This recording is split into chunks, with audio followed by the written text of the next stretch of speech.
Assalamu alaikum barkanmu da zuwa Skillspark Tech Hub a cikin wannan complete 3D modeling animation using Blender tutorial series. Na yi bayani akan me ake nufi da 3D model da ma animation a bidiyon da ya gabata wanda shine introduction na wannan complete tutorial. Wanda wannan bidiyon zan shiga ne wannan shine part 1 zan yi bayani akan gabatarwa kan basic interface navigation da kuma shortcut keys a Blender. Idan muka yi launching Blender for the first time za mu ga Blender a haka. Wannan ramagwana ba na farko ana kiran shi da splash screen. Different version na Blender, different splash screen. Na yi bayani akan menene 3D model, menene animation, menene makarar kan shi Blender a bidiyon da ya gabata. Kana buƙatar ka ƙara sanin wannan. In dai baka kalli video na introduction ba, so ka koma kalla saboda yana da matukar muhimmanci a cikin wannan tutorial. For the first time kamar yadda na faɗa in ka buɗe Blender ra gan shi ne kamar yadda gan shi a screen dina. Ana kira wani abin da splash screen. Wato different version na Blender, different splash screen. Ina fani da Blender 3.3.21. Akwai different version na Blender kamar yadda na faɗa bidiyon da ya gabata suna yin update ne ba sosai akai maybe duk wata ma suke saboda in ka shiga zaga Blender version zaka ganin 3.3.3 kuma misali 3.3.4 3.3 LTE. Akwai Blender version da yawa. Masan yaushe da yaushe ma suke update din version na Blender. Yanzu ma akwai Blender 4.2 I think. Blender 4.2 idan ka yi research akan Blender website za ka gani. Ban dauko Blender 4.4 ko kuma ce ina amfani da shi amma kuma ba da shi da mu amfani a wannan tutorial ba. The reason shine na samu Blender 3.3 ya dan fi saukin mu'amala ba kamar Blender 4.2 ba akan especially karamin computer. So maybe wanda rasu fulani ina akwai wanda suke amfani da ƙananan computers saboda ya fi za musu easy su downloading Blender 3.3.21 su amfani da shi. Idan kuma kai amfani ma da Blender 4.2 ko kuma Blender 2.9 ma duka from nan to can duka za ka yi following ba sai ka damu da version na Blender saboda komai daidai ne kawai ana samun wasu dan ƙari ne na wasu features wanda ba sa a wani bai saka a wani. Za mu ga an sa mana new file, under new file ga wasu buttons general.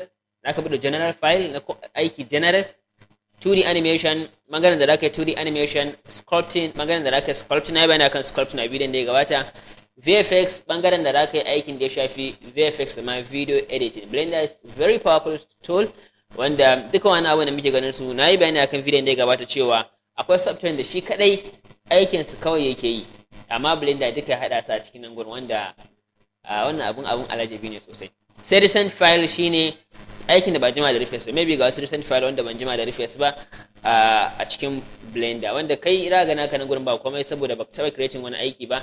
Idan kuma ka taba amfani da Blender ko baka taba amfani da Blender ba wannan tutorial zan bi da mu step by step ba sauri kuma zan yi bayani akan every single detail wanda zai taimaka mana as a beginner ko intermediate zamu follow wannan tutorial from A to Z insha Allah ba tare da kowane problem ba. Domin tafiyar da wannan class screen da click a nan gefen. So ko da na yi click akan wani abu sai na manta ban faɗa ba, so akwai mu kallon nan ƙasan nan za mu ga ko wani alamar mouse a gurin. In na left click za ga alamar nan yayi left, in right nan can zai right, na danna middle mouse zai yi left click, right click shine development option, sai kuma middle mouse shi ma zai nuna. In na click akan middle mouse zai nuna. So ko da na yi mistake na faɗa wani abu baka san me danna ba to ka kalli nan mouse na ka fahimci me nake danna. For the first time idan ka shigo cikin Blender especially a mazauninka na beginner kuma baka ta amfani da wani 3D software ba, so aka ce kamar da wannan cube din ka mai da shi na gurin bara ma ka iya ba. Wannan abin ya zai matsa ne ba zai yi ba. Amma abin da zai baka alajabi ko abin da zai burge ka da Blender shine baka bukatar ka san everything da ke cikin Blender before ka fara amfani da shi. Wato na amfani da Blender for some years amma har yanzu akwai inda ma hannuna bai taɓa zuwa ba. Dalili ko shine kamar Blender kamar duniya ne. Kamar misali duniya ce akwai unguwar da baki wasu ba in dai ba dalili bane kai ka to ba ka je ba. So the same to Blender akwai inda in dai ba wani dalili bane kai ka wani aiki da ya shafi wannan aikin so ba hannunka bare taba zuwa ba ko da kai amfani da Blender na more than shekara 20 kamar yadda wasu daga cikin Blender artists ke cewa aga sun ta sun amfani da Blender na shekara 18 19 kuma inda bai taba zuwa hannunsu ba saboda in dai ba wani aiki za ka yi da ya shafi wannan ba ana amfani da Blender ta aiki daban-daban na bayani akan wannan. So musamman a cikin ranmu ba sai mun san komai mu fara amfani da Blender ba. Kawai abin da ya kamata mu sani sai sa na dauko tutorial na matsayin series za mu yi amfani da real world project ne sai mu tafi tiriyan saboda mu understanding everything da ke cikin basic na cikin blender, wanda idan mun tashi da mu nama project ne zai zama na research kaɗan da ɗan taɓa kaɗan da zamu ɗan ƙara sai mu gami namu aikin a karan kanmu. So akwai settings da ya kamata mu fara before mu shiga ko ina a cikin blender, wanda za mu je edit, za mu je preferences, za mu je kan interface mu je kan resolution scale. Wannan za ka yi kana dama ka ƙara girman resolution ko ka rage, ya danganta. Ina amfani da left click ne na danne shi, ya danganta da kallon screen da kake amfani da shi. Idan kana amfani da screen da yake yin nesa sosai da kai, so ka kana buƙatar ka ƙara shi haka. In yana da girma sosai kamar kana amfani da TV wanda take 62 ko 56 inch, sorry, kaga tana da screen sosai, to an ka bashi haka zai ma girma, amma ka kai shi haka dai da cewa hakan yayi karami, amma idan kana amfani da wannan TV kai a idan ka za ka shi soke. Zan banna a 1, ya danganta da kalan screen ɗinka, za ka mai da shi 1.1 ko ka mai da shi yadda ya kamata, saboda za ka ɗauki time kana yin 3D model, ba a so ka gaji yadda idanka.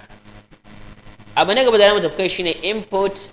Za mu je mu danna emulate numpad. Wannan option zai ba mu dama normal computer da muke amfani da su a yanzu, especially office computers, za ka samu keyboard ɗin shi ba su da numpad mostly.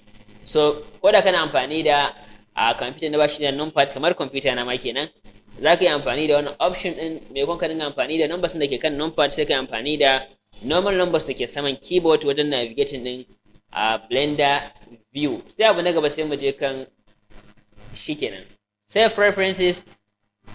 Kai kileke ne ko kuma kai kileke ma za ka samu yana kan auto save preferences, to shi kenan sai ka kashe nan gurin. So welcome to 3D world. Abinda za mu fara a cikin blender shine mai understanding interface, wanda kamar da na faɗa, kowane kalan 3D software zai iya baka the same result da blender zai iya baka shi. Misali, so bambancin kamar interface ne kawai, shine bambancin na kowane kalan software. Kowane kalan software ma idan ka shige shi a computer ka fara koyon shi, interface shine abu na farko da ya fara ka fara sani. Bari ba misali da kamar yadda na bada misali, maybe na bayar a video da ya gabata cewa kana amfani da keken ɗinki. Akwai wanda yake electric, akwai kuma wanda yake tattaka shi ake da kafa. Wanda ya amfani da electric, idan ya zo an da amfani da wanda ake taka da kafa ya shiga electric, kawai zai dan manci kaɗan ne zai ba shi dama ya fahimce nan shine gurin birki, nan shine gurin da ake sa rila, nan shine inda ake sa sare. So the same to 3D softwares, akwai softwares daban-daban.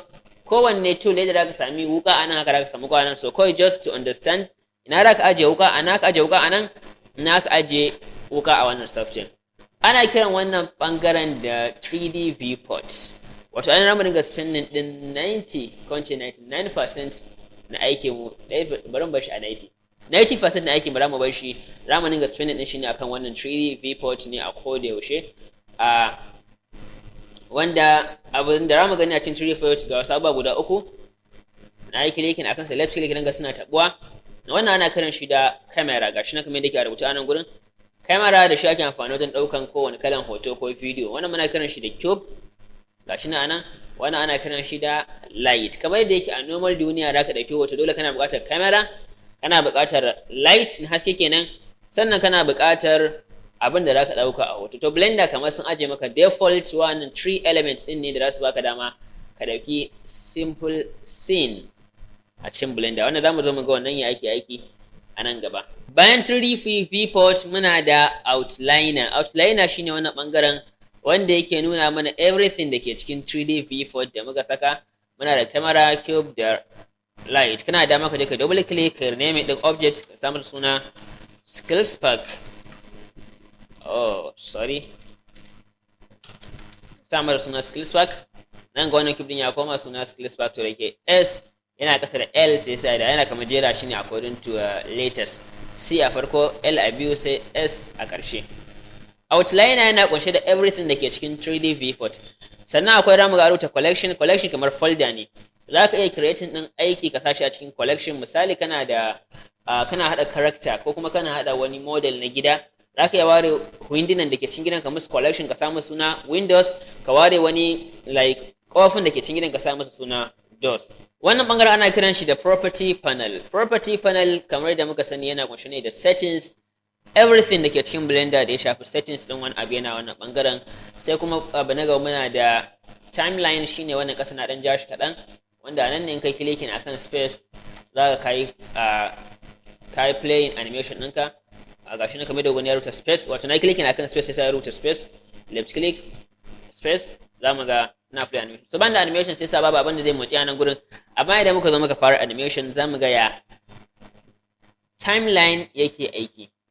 Next thing abin da za mu tafi kai tsaye shine understanding din toolbox. Ana amfani da toolbox ne wajen motsa object, sarrafa object da sauransu. Bari mu ga ya toolbox yake aiki. In na clicking akan na farkon nan shine yake bani dama ne selecting, ana kiran shi ne da box select ko select box. Abu na gaba shine 3D cursor. 3D cursor gashi na nan gurin, in na clicking akan shi, me 3D cursor? 3D cursor shine inda yake ba mu dama mu sanya sabon object a cikin Blender ko element. In na clicking anan, in na je kan add, wannan kar ku biyo wani kai za ku kalla na sa nan sai so anan gurin saboda 3D cursor na nan. In na clicking anan da shi nan naje na ce add, na sa UV sphere ya zo nan gurin, so delete, zan goge shi, delete din shi, box select ne, delete din shi, goge shi. So wannan shine 3D cursor. So the next thing is move. 3D cursor na da shi center, so ina shi na shift C dan na da center. The next thing is move. Idan na clicking akan move zai bani dama ne moving on Z axis. Wato muna da axis guda uku kamar da suke a normal duniya a cikin Blender. Z axis, Y axis and X axis. Z axis shine wanda yake da blue, Y axis yellow, green, sorry, sai X axis orange. Kuma shine yake a nan gurin Z, Y and X. So in aka graph on Z, graph on Y, graph on X. Sai abu na gaba na da rotate, wato lankwasa abu. Rotate on X axis, rotate on Y axis, rotate on Y axis, wannan kuma shine Z axis. In kuma na zo tsakiyar nan ne clicking zai ban dama ne rotate din shi free ba tare da na yi selecting specific axis ba. Kamar yadda yake shi ma din move ana iya zuwa tsakiyar nan sai ka dauke shi ba tare da ka select specific axis ba. Sai kuma scale ƙara girma on Z, scale on Y, scale on X. In na clicking tsakiyar nan kuma scale ba tare da specific axis ba. Sai kuma wannan na ƙarshe shine transform, wato zai ba mu dukkan wa'annan features din da ke cikin wannan abubuwan, da shi da mu rotate, da shi da mu scale, da shi da mu everything, da mu graph, da shi da mu komai da shi. So amma wannan tools ban taɓa amfani da su a cikin Blender ba. Wato Blender akwai method daban-daban da ake yin amfani da su wajen yin wani aiki. Method sama da dubu, wani ne ma wani ma bai san su ba, kawai wani ya fi wani sanin method din, wani kuma ya san wani method din, wani bai san wani method din ba. Blender is creativity. So special thanks to Blender hotkeys. Akwai hotkeys da Blender suka ware wanda ake amfani da su wajen yin wani aiki, wanda ni bata amfani da wannan ambata T ka kunna, T ka mai da shi, to dan clicking akan nan na mai da shi T ba ma na buƙatar shi. Bari mu dawo T mu gani. Muna da move na farko, G to grab. Mun ga ce GZ, grab on Z, GX, grab on X, GY, grab on Y. Na biyu shine rotate ko R to rotate. RZ, RX, RY. Right click. Idan ka ce fa G din fa ba wai dan na rake ba, za ka daga hannunka normal kawai ka shafa. In kai left click ka ajiye, control Z na undo. In ka kuma kace G kai right click ka fasa. Sai scale is S to scale. S to scale on Z, SX, SY. So wannan su ne hanyar da ke amfani da su a cikin Blender wanda sun fi sauki, ba kamar ka zo kana graving da wancan tools din da sauransu ba. Abu na gaba shine za mu kalli wannan panel din. A wannan panel din yana ƙara mana wasu dan features ne kamar property panel ne wanda ke ba mu fahimci location din da abin me yake. Gashi nan ya kauce, yana location, gashi nan rotation din shi on X, na mai da nan gurin ya koma 0, na mai da nan ya koma 0, na mai da nan ya koma 0, na canja rotation din shi ya koma daidai. In na taɓa da ma na mai da shi 0, na da shi inda yake, sai scale girman shi, wanda in na mai da scale din ya koma 1 1 1, na mai da shi yadda yake a da, wanda shine menene 2 meter. 2 meter wato wannan kibin fakatoto ne sosai, zai iya kaiwa manya-manyan mutane guda uku ko wani su zauna akan shi. 2 meter yana girma sosai. So kana da maka zo ka ƙara scale ɗin a ta nan gurin ka bashi specific dimension. Misali ka rubuta 30 cm ka cm, enter, ya baka 30 cm, 0.3 meter kenan. In ka ce kuma 3 meter m, ya baka 3 meter. So wannan shine yadda ake sarrafa object a cikin Blender. Sai kuma mu danna X to delete, sai mu danna delete. So ya ake sa sabon object shine ko ka je kan add menu ko kuma ka danna shift A. Shift A kamar yadda ya zo a nan gurin shine adding in new mesh. Shift A, cube, delete, shift A, UV sphere, wato X to delete.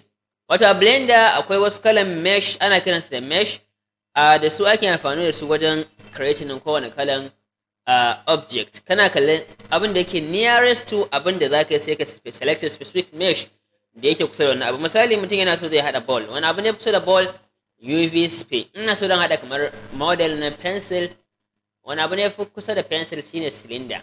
Ina so na hada model na gida, wani abu ne kusa da gida shine cube, sai donut ko ribbon irin wanda mata suke sa kai, wani abu ne kusa da shi shine torus. Idan ka kiliti akan wani abu zai baka sauki ka hada ribbon. Abu da na gaba da mu shiga shine navigations. Navigation, muna da navigations guda uku a cikin Blender. Na farko muna da orbit. Orbit shine bari mu juya mu gani. Bari goge wannan mesh din, X to delete, in sa mana sabon mesh, shift A to add a mesh cube. Juya in ga kasan wannan, in ga saman shi, in ga gefen sa. Kasa sama gefe. Ya ake wannan abin shi ta hanyar danne middle mouse. Ina amfani da basic mouse mai left click, right click and middle mouse. Blender ba tare da mouse ba zai matukar ba da wahala sosai, saboda ina recommending kawai ma ka je ka nemi mouse. Ko da kana amfani da laptop ka yi neman mouse ka dinga amfani da shi, zai fi zama maka easy. Idan kuma baka da mouse, wajen orbit ga nan gurin kai ka danne left click ka dinga juya nan gurin. Inda mouse, middle mouse ka juya, in ba mouse ka danna nan ka juya. Abu na biyu shine zoom in. Zoom in, ga abin zoom in nan. In ka danne shi da left click ka dinga zoom in gaba kana baya yadda kake so. Idan kuma kai amfani da scroll wheel kana murza shi ma dai nan ga maka zoom in. Zoom in, zoom in, zoom in. An gane? Sai kuma panning shine matsawa gefe haka, matsa gefe. Shi ba juya bane amma ka dan matsa ne. Kana da wasu object da yawa da can zaka matsa. Sannan wani abu da Blender yake da shi, Blender 3D Vivo take da shi shine idan ka dauko cursor ɗinka misali, idan ka je panning, bari ba misali orbit, gashi na taho ina orbiting ga 3D cursor ina alala kallon shi, zai shige can, to ina shiga dai bulletin gefen ne. To idan nan ta panning ina ta panning sai iya inda karfi na kare, haka ne sama da ta kasa, ana ganin cursor ɗina da ta kasa. To wannan shine zai baka dama, yana cin abin da sa Blender navigation yake da sauki. Na amfani da Unreal Engine navigation din shi gaskiya for me ban san ko wanda suke amfani da shi ba shi da dan amfani gaskiya. Navigation shi na da wahala ba kamar na Blender ba. So Blender yana da smooth sosai wajen navigation. So kada manta orbit, middle mouse, ana gani, zoom in, scroll wheel, sai panning, shift the middle mouse zai baka dama kai panning ko ka zo ta nan gurin kai panning. Abu na gaba zamu ga camera. In ka danna zai kai ka kan camera view, inda camera ke gani kenan. So wannan shine camera kamar da nake likin anan. Idan ina ci aiki ina son san ga camera nan tana kallon daga dan sama. So ya za camera nan fahimci ina daidai ke kalla da na likin akan camera view zai mai da ni kan camera. Sai kuma abin da muke da shi bayan camera view shine perspective, orthographic view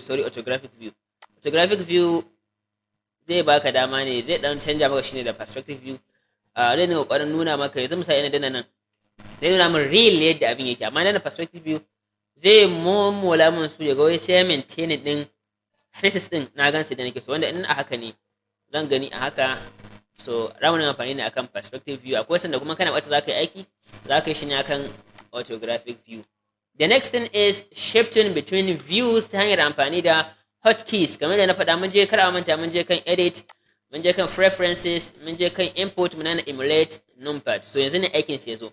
In kai clicking akan one zai mai da kai kan front orthographic view, kamar 2D kenan. Zaka wani aiki kana bata gan shi fuskar shi haka. 1 zai kai kan front orthographic view. 3 zai kai kan right orthographic view. 7 zai kai kan top orthographic view. 0 zai kai kan camera view. 1 front orthographic, 3 right orthographic, 7 top orthographic. Idan kuma na son koma back orthographic, control 1 opposite kenan zai mai da ni kan back orthographic view, control 3 left orthographic view, 3 right ko orthographic view, amma control 3 left orthographic view, sai 7 top orthographic view, control 7 bottom orthographic view, sai 0 camera view. Wannan shine da ake shifting between views a cikin Blender. The next thing abin da zamu taba kafin mu bar wannan bidiyon shine mode da muke da su, view mode da muke da su a cikin Blender. Amma muna da anan magana muna da viewport, ana kiran shi da wireframe mode. Wireframe mode ga click na kan shi dai da maka da shi kamar skeleton haka. Wato akwai aikin da idan ka zo za ka yi shi kana buƙatar kamar da shi kamar haka dan ya baka dama ga mesh din da ke ciki, musamman especially kana da vertex da yawa wanda so da kai ana cewa vertex, zamu zo ne bayani akan me ake nufi da vertex a next video. Wannan ana kiran shi da solid view, wanda akan shi ake yin aiki. Sun yi amfani da gray color ne saboda gray color yana adapting shadow sosai. In kana aiki ga gare yanga baka sharp edge kana gani, wanda da wani color ne kamar red zai iya haɗewa ko kuma silver da makamancin wannan. Na gaba kuma shine material preview.